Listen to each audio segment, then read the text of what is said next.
El libro de Job, lección 9, indicios de esperanza. El propósito de la lección de esta semana es que aún antes de que existiéramos, Dios tenía un plan para ofrecernos la esperanza de la vida eterna. La lección la dividiremos en tres partes. La primera, la fuente de nuestra esperanza. La segunda, una poderosa afirmación de fe. Y la tercera, verdades con mezcla de errores.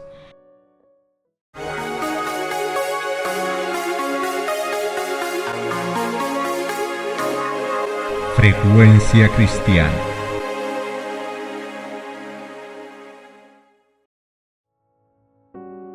El mundo ha sido confiado a Cristo, y por él ha fluido toda bendición de Dios a la especie caída. Era redentor antes de su encarnación, tanto como después. Tan pronto como hubo pecado, hubo un Salvador, y ese Salvador es la fuente de nuestra esperanza. Iniciemos con la primera parte, la fuente de nuestra esperanza. En Efesios capítulo 1, versículos 3 y 4 dice: Bendito sea el Dios y Padre de nuestro Señor Jesucristo, que nos bendijo con toda bendición espiritual en los lugares celestiales en Cristo, según nos escogió en Él antes de la fundación del mundo, para que fuéramos santos y sin mancha delante de Él. Y en Tito capítulo 1 y versículo 2 dice: En la esperanza de la vida eterna, la cual Dios, que no miente, prometió desde antes del principio de los siglos. Estos textos enseñan la verdad de que en su omnisapiencia, Dios sabía, aún antes de la creación del mundo, que la humanidad caería en el pecado. Dios sabe, nosotros decidimos. Todo depende de la correcta acción de la voluntad. Dios dio a los hombres el poder de elegir, a nosotros nos toca ejercerlo. No podemos cambiar nuestro corazón, ni dar por nosotros mismos nuestros afectos a Dios, pero podemos escoger servirle, podemos darle nuestra voluntad para que Él obre en nosotros, tanto el querer como el hacer según su voluntad. Job tenía esperanza, porque servía a un Dios de esperanza, y porque decidió confiar en Él, aún en medio de las difíciles circunstancias por las cuales estaba pasando. En el capítulo 4 de Patriarcas y Profetas dice: La caída del hombre llenó todo el cielo de tristeza. El mundo que Dios había hecho quedó mancillado por la maldición del pecado y habitado por seres condenados a la miseria y a la muerte. Parecía no existir escapatoria para aquellos que habían quebrantado la ley de Dios. El Hijo de Dios se conmovió de compasión por la raza caída, y el amor divino concibió un plan mediante el cual el hombre podía ser redimido. La quebrantada ley de Dios exigía la muerte del pecador, y en todo el universo solo existía uno que podía satisfacer sus exigencias en lugar del hombre. Puesto que la ley de Dios es tan sagrada como el mismo Dios, solo uno igual a Dios podía expiar su transgresión. Cristo descendería de la profundidad de la desgracia para rescatar a la raza caída. El plan de la redención había sido concebido antes de la creación del mundo, pues Cristo es el Cordero, el cual fue muerto desde el principio del mundo. Apocalipsis capítulo 13 y versículo 8. Pero el plan de redención tenía un propósito todavía más amplio y profundo que el de salvar al hombre. Cristo vino a la tierra no solo por ese motivo, sino que vino para vindicar el carácter de Dios ante todo el universo. El acto de Cristo de morir por la salvación del hombre no solo haría accesible al cielo para los hombres, sino que ante todo el universo justificaría a Dios y a su Hijo en su trato con la rebelión de Satanás. Demostraría la perpetuidad de la santa ley de Dios y revelaría la naturaleza y las consecuencias del pecado. Desde el principio, el gran conflicto giró en derredor de la santa ley de Dios. Satanás había procurado probar que Dios era injusto, que su ley es defectuosa y que por el bien de todo el universo requería que fuese cambiada. En el curso del conflicto habría de demostrarse si los estatutos divinos eran defectuosos y sujetos a cambio o perfectos e inmutables. En Daniel capítulo 7 y versículo 25 se predijo que habría un poder político religioso que hablaría palabras contra el Altísimo, y a los santos del Altísimo quebrantaría y pensaría en cambiar los tiempos y la ley. Ese poder, en unión con el otro mencionado en Apocalipsis capítulo 13 versículos del 11 al 18, se han coaligado para cambiar la ley de Dios. En el último gran conflicto de la controversia con Satanás, los que sean leales a Dios se verán privados de todo apoyo terrenal, porque se niegan a violar su ley en obediencia a las potencias terrenales.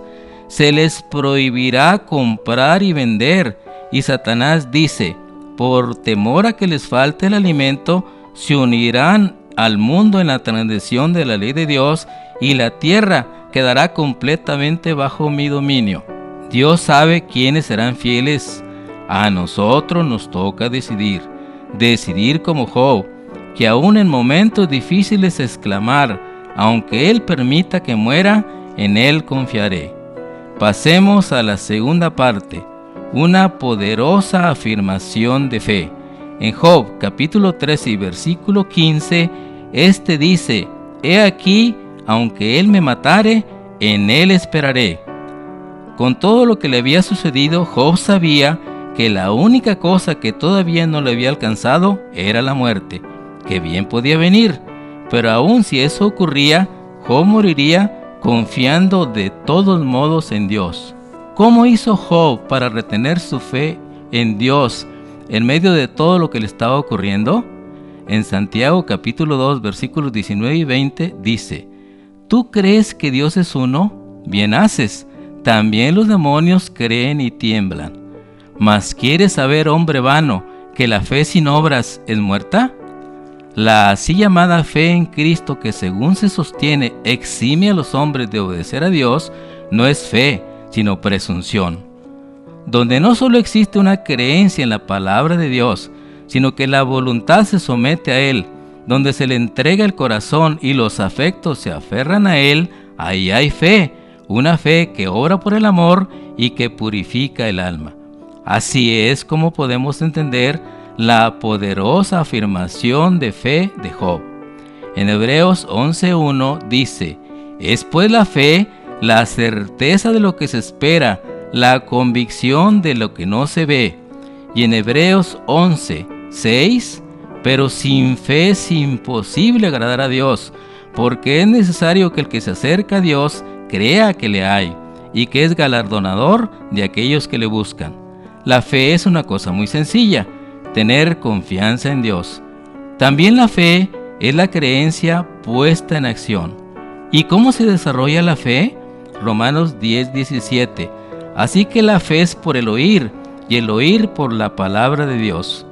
En San Juan 5:39 dice: escudriñad las Escrituras, porque a vosotros os parece que en ellas tenéis la vida eterna, y ellas son las que dan testimonio de mí. ¿Qué quiere decir escudriñad?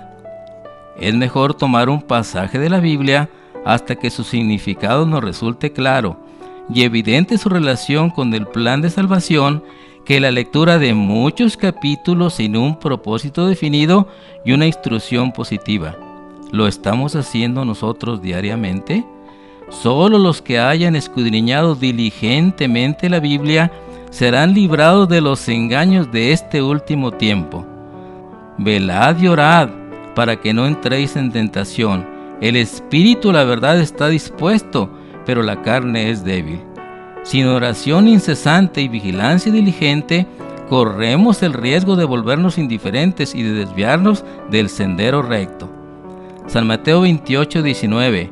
Por tanto, id y haced discípulos a todas las naciones, bautizándolos en el nombre del Padre, del Hijo y del Espíritu Santo, enseñándoles a guardar todas las cosas que os he mandado, y aquí yo estoy con vosotros todos los días hasta el fin del mundo. Trabajar en favor de otros haciendo discípulos es estar labrando nuestra propia salvación, y tener el gozo de la colaboración con Cristo y con los ángeles de Dios. Si solamente creemos que debemos estudiar la Biblia, velar y orar y predicar el Evangelio, pero no lo hacemos, nuestra fe es vana y es de suyo muerta. Finalicemos con la tercera parte, verdades con mezcla de errores. En Job capítulo 13 versículos 1 al 4, Job se defiende y dice a sus 3 amigos: He aquí que todas estas cosas han visto mis ojos, y oído y entendido mis oídos.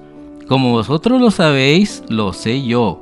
No soy menos que vosotros, porque ciertamente vosotros sois fraguadores de mentira. Sois todos vosotros médicos nulos. Ojalá callarais por completo, porque esto os fuera sabiduría.